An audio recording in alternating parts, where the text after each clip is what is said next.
جیسے ہانیہ نے محسوس کیا تھا۔ اس سے پہلے ہانیہ اسے کوئی جواب دیتی وہ اٹھ کر جا چکا تھا۔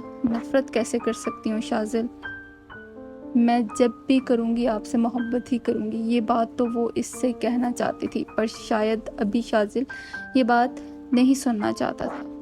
مجھے آپ سے بات کرنی ہے، پاکیزہ بیگم شنواری صاحب کے سامنے کھڑی سنجیدگی سے بولی۔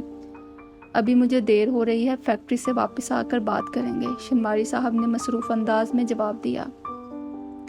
نہیں، مجھے ابھی بات کرنی ہے، رات بھی آپ نے یہی کہا تھا صبح بات کرتے ہیں، اب بھی آپ یہی کہہ رہے ہیں، پر اب آپ میری بات سنے بنا نہیں جا سکتے۔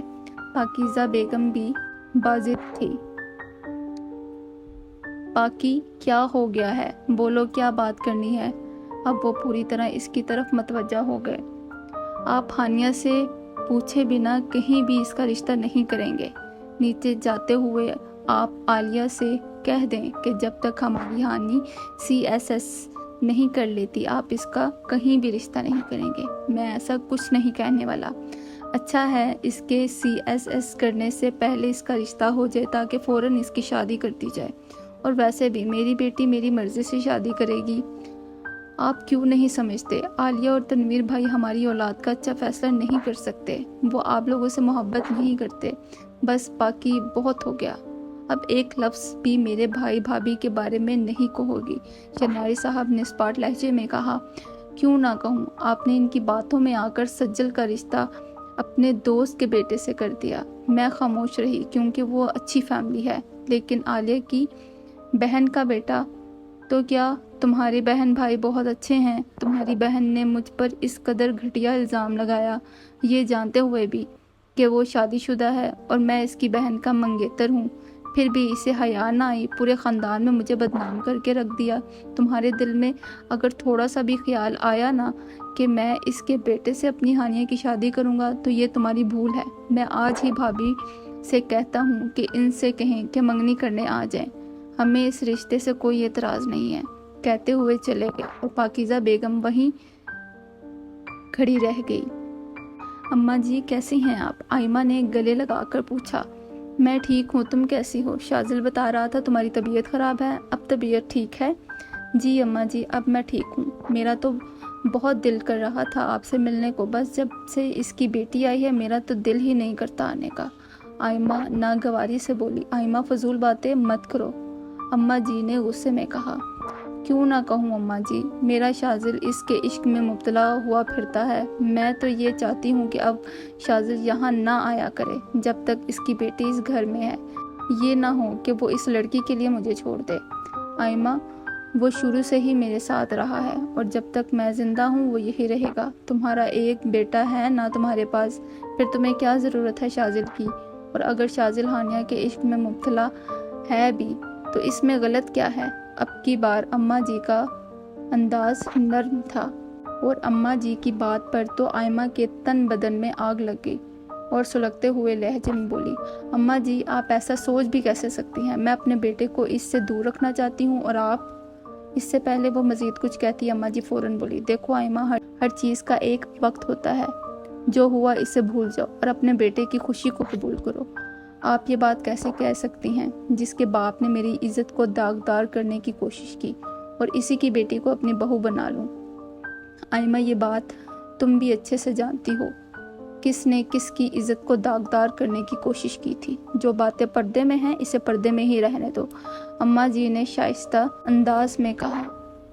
نہیں نہیں اماں جی، آج آپ بھی پردہ اٹھا ہی دیں، آپ کے دل میں جو بات ہے کہہ دیں۔ آئمہ ایک ایک لفظ چبا چبا کر بول رہی تھی۔ تو سنو پھر، اپنے ولیمے سے واپسی کی رات تم نے ہی اسے میرا کہہ کر اپنے کمرے میں بلایا تھا اور وہ بیچارہ تمہاری بات مان کر آ گیا اور تم نے پوری پلاننگ کر کے شنواری پر تمہاری عزت پر ہاتھ ڈالنے کا گھٹیا الزام لگایا، یہ جانتے ہوئے بھی کہ وہ تم سے نہیں پاکی سے محبت کرتا ہے اور وہ اس کا منگیتر بھی ہے۔ وہ تو میں نے بات سنبھالی تھی، ورنہ تم نے تو اس کو خاندان میں بے عزت کروانے کا کوئی موقع ہاتھ سے جانے نہیں دیا۔ تمہیں کیا لگا تمہاری اس حرکت کا مجھے پتہ نہیں چلے گا؟ آئمہ بی بی، میں تمہاری ماں ہوں، تمہاری رگ رگ سے واقف تھی، جب وہ تمہارے کمرے میں جا رہا تھا تب میں نے اسے دیکھ لیا تھا، بس غلطی یہ ہوئی کہ مجھے پہنچنے میں دیر ہو گئی، اماں جی سرد لہجے میں بولی، اور آئمہ کا پورا جسم پسینے سے شرابور ہو گیا۔ اسے یقین نہیں آ رہا تھا کہ اماں جی یہ سب کیسے جانتی ہیں۔ کیا ہوا، زبان گونگی ہو گئی ہے؟ ہاں، لگایا تھا اس پر الزام۔ آپ لوگوں نے بھی میرے ساتھ کون سا اچھا کیا تھا؟ ایک انچاہے انسان سے میری شادی کر دی، یہ جانتے ہوئے بھی کہ میں شنواری سے محبت کرتی ہوں، شیرازی سے نہیں۔ اور میری سگی بہن نے میری محبت پر ڈورے ڈالنا شروع کر دیے اور شنواری نے میرے بجائے پاکیزہ کا رشتہ کر دیا۔ میں نے جب آپ کو کہا کہ مجھے شیرازی سے نہیں بلکہ شنواری سے شادی کرنی ہے تو آپ نے مجھے اپنی قسم دے کر چپ کروا دیا، اور شنواری نے بھی میری ایک بات نہیں سنی۔ میری محبت کا یقین نہیں کیا تو بتائے میں کیا کرتی؟ بولیں، جواب دیں، ہے کوئی جواب آپ کے پاس؟ آئمہ حلق کے بل چل رہی تھی۔ اور میں نے بھی تمہیں اس وقت کہا تھا کہ مت صحرا کے پیچھے بھاگو، تم اس سے محبت کرتی تھی لیکن تم سے نہیں، وہ محبت کرتا تھا۔ شنواری اور پاکی ایک دوسرے سے محبت کرتے تھے، تو میں تمہاری شادی اس سے کیسے کروا سکتی تھی؟ اس لیے اس رات میں نے شنواری کا نکاح پاکی سے کروا دیا تھا۔ تم کوئی اور حرکت نہ کر بیٹھو، اور تم یہ بھی بھول گئی تھی کہ تم خود شادی شدہ ہو۔ صرف اس سے بدلہ لینے کے لیے تم نے اس قدر گھٹیا حرکت کی، اور یہ بھی بھول گئی کہ تمہارا شوہر کیا سوچے گا۔ آفرین ہے تم پر آئمہ، اماں جی نے بھی اسے اسی انداز میں جواب دیا تھا۔ واہ اماں جی، بہت اچھا فیصلہ کیا آپ نے اپنی اولاد کے لیے۔ میں تو آپ کی بڑی بیٹی تھی، پر آپ کو ہمیشہ محبت پاکی سے ہی رہی، مجھ سے نہیں۔ اور رہی بات بدلے کی تو وہ میں نے ابھی لیا ہی کہاں ہے، وہ میں اب لوں گی۔ شاذل کی شادی ہانیہ سے نہ کروا کر، کہتے ہوئے جانے ہی لگی تھی کہ اس کی نظر شاذل پر پڑی، جس کی آنکھیں غصے میں سرخ ہو چکی تھی، جیسے ہی اس نے سب کچھ سن لیا ہو۔ آئمہ بنا اس کی طرف دیکھے آنکھیں رگڑتی چلی گئی۔ شاذل، میری بات، نانو نے اسے آواز دی جو اپنے کمرے کی طرف جا رہا تھا۔ پلیز نانو، میں اس وقت اکیلا رہنا چاہتا ہوں، کہتے ہوئے اپنے کمرے میں چلا گیا۔ نانو ان کے جاتے ہی رو دی تھی۔ چچی، عالیہ ناگواری سے جواب دیا۔ وہ مجھے کچھ دیر کے لیے فون دے دے، مجھے سجل سے بات کرنی ہے، میرے فون میں بیلنس نہیں ہے، عالیہ بیگم سپاٹ لہجے میں بولی۔ کیا اس نے بھی کوئی کال کرنی ہے؟ نہیں، اسے کیا ضرورت ہے کال کرنے کی؟ اچھا، ہانیہ خاموش ہو گئی۔ اسے یقین نہیں تھا کہ اس کی بہن نے اس کا حال پوچھنے کے لیے فون نہ کیا ہو۔ جب آپ بیلنس کروائیں تو میری ایک بار سجل سے بات کروا دیجیے گا، ہانیہ نے التجا کی۔ میرے پاس فضول پیسے نہیں ہیں جو تمہارے لیے بیلنس کرواتے پھروں۔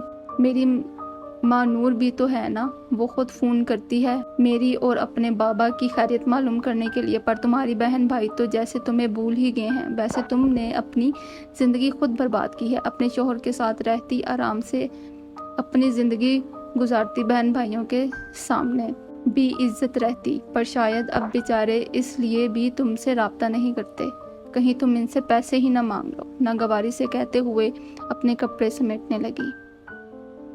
عالیہ بیگم کی بات پر ہانیہ کو شاید دکھ ہوا تھا، پر اللہ نے اسے ان کا محتاج کر دیا تھا۔ بنا کچھ کہے کمرے سے جانے لگی۔ اچھا سنو جی، ہانیہ ان کی آواز پر مڑی، یہ اپنے چچا کے کپڑے استری کر دینا، اور یہ ماں نور کی بیٹی کے کچھ کپڑے ہیں، کہہ رہی تھی کسی غریب کو دے دینا، پر میں نے سوچا غریب کو دینے کی کیا ضرورت ہے، تمہاری چھوٹی بیٹی کو پورے آ جائیں گے، یہ لو تم رکھ لو۔ ہانیہ نے ایک نظر اپنی بے حس چاچی کو دیکھا اور خاموشی سے کپڑے پکڑ کر کمرے میں چلی گئی۔ آج کی ایپیسوڈ یہیں تک تھی، امید ہے آپ کو پسند آئی ہوگی۔ میرے چینل کو لائک، سبسکرائب اور شیئر ضرور کر دیجیے گا، اور اگلی ویڈیو میں انشاءاللہ میں اس کے نیکسٹ ایپیسوڈ کے ساتھ حاضر ہوں گی۔ تب تک کے لیے اپنا خیال رکھیے گا۔ اللہ حافظ۔